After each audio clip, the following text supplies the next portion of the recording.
जो व्यक्ति अपने अहंकार से भारी हो जाता है, जिसमें अभिमान भर जाता है, वह उस पत्थर की भांति हो जाता है जो भारी होने के बावजूद भी नदी की धारा में डूबकर अपना अस्तित्व खो देता है।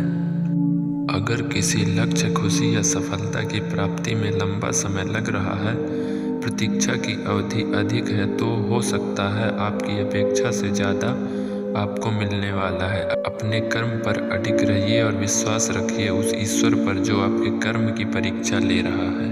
जो लोग जीवन को भूत और अतीत के भरोसे छोड़ देते हैं, उन्हें श्री कृष्ण सावधान करते हैं। जीवन का अर्थ न भूत है न भविष्य, जीवन केवल और केवल वर्तमान है। इसलिए वर्तमान में अपने जीवन को आनंद पूर्वक जिए, निस्वार्थ कर्म को अपने जीवन में अपनाएं। जो विधाता के लेख में होता है उसी का फल हमें मिलता है। विधि के विधान को स्वयं ईश्वर भी नहीं टाल सकते। जिस प्रकार राधा से कृष्ण निश्चल भाव से प्रेम करते थे, प्रेमिका के भाव से मीरा कृष्ण को पति मानती थी, मगर विधि के विधान में रुक्मणी का साथ लिखा था जिसे स्वयं विधाता भी नहीं टाल सके। क्रोध व्यक्ति का सबसे बड़ा शत्रु है। क्रोध के जन्म लेते ही व्यक्ति अपना विवेक खो देते हैं। विवेक के खो जाने पर व्यक्ति अपने पतन के मार्ग पर उन्मुख हो जाता है। क्रोध की अवस्था से सदैव बचना चाहिए। इस संसार में कुछ भी स्थायी नहीं है, ना ही सुख दुख और ना ही जीवन मरण। सब एक प्रक्रिया है। जो खुशियाँ आज तुम्हारे पास है, कल वह खुशियाँ किसी और के पास होगी।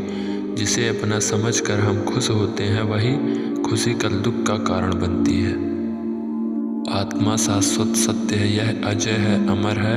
आत्मा नए नए शरीर को धारण करती है, एक शरीर से निकलकर दूसरे शरीर में। यही आत्मा का विचरण प्रक्रिया है। इस आत्मा को ना तो किसी शस्त्र से काटा जा सकता है, ना ही अग्नि से इसे जला सकती है।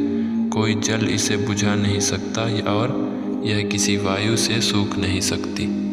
ईश्वर के लिए सभी प्राणी समान हैं। उन सभी में समान रूप से ईश्वर का वास होता है। कोई जीव छोटा या बड़ा, अधिक या ज़्यादा प्रिय नहीं होता। जो अपने ईश्वर की विशेष आराधना करते हैं, पुकारते हैं, उनके साथ वह सदैव उपस्थित रहते हैं। जिस व्यक्ति में अहंकार में और मेरा का भाव समाप्त हो जाता है, कुछ पाने की लालसा नहीं होती, वह परम शांति को प्राप्त करता है। उसे भगवान ईश्वर की शरण प्राप्त होती है। अंत समय में वह उस परम पद को प्राप्त होता है जो देवताओं के लिए भी दुर्लभ है। संपूर्ण जगत, ब्रह्मांड, चर अचर, सब में ईश्वर का वास है। यह ईश्वर की माया ही है जो पूरे ब्रह्मांड में व्याप्त है। वही ईश्वर धरती पर मधुर संगीत है। वही ईश्वर अग्नि की ऊष्मा है। उसी ईश्वर का वास प्रत्येक प्राणियों में है।